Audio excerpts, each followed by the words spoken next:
आता आपण बनवणार आहे बुंदी मिंट रायता। त्यासाठी लागणारं साहित्य कोथिंबीर, ही पुदिन्याची पानं, ही तिखट बुंदी आहे, दही, जिऱ्याची पावडर, साखर आणि मीठ बस एवढंच लागणार आहे। आता या दह्यामध्ये मी जिऱ्याची पावडर टाकणार आहे, साखर टाकणार आहे आणि मीठ टाकणार आहे आणि बुंदी टाकून घेणार आहे आणि हे सगळं बुंदी दही सोक करून घेईल। त्याच्यानंतर मग मी ह्याच्यावरती जिऱ्याची तूप आणि जिरं टाकून फोडणी देणार आहे। मी करताना तुम्हाला दाखवेन।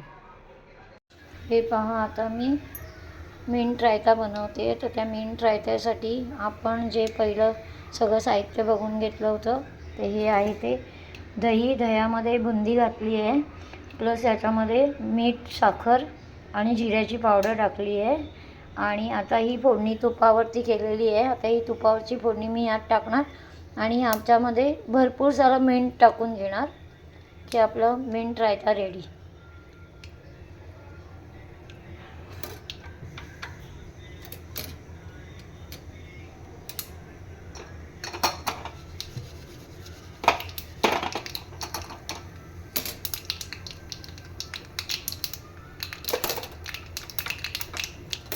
तर मी गॅस बंद करून घेतला आहे आणि आता ही चुरचुरीत फोडणी मी आता याच्यावर ओतून देणार।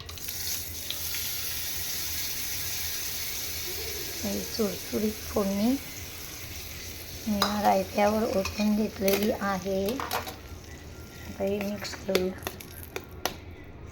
आणि छान मिक्स झाली तर मी तुम्हाला दाखवते रायता। ह्याच्यामध्ये मीठ टाकायचं आणि कोथिंबीर टाकायची आहे आणि तुम्हाला आवडत असेल तर लाल मिरची पावडर पण तुम्ही वरून स्प्रिंकल करू शकता, नाहीतर असं पण हे छान लागतं।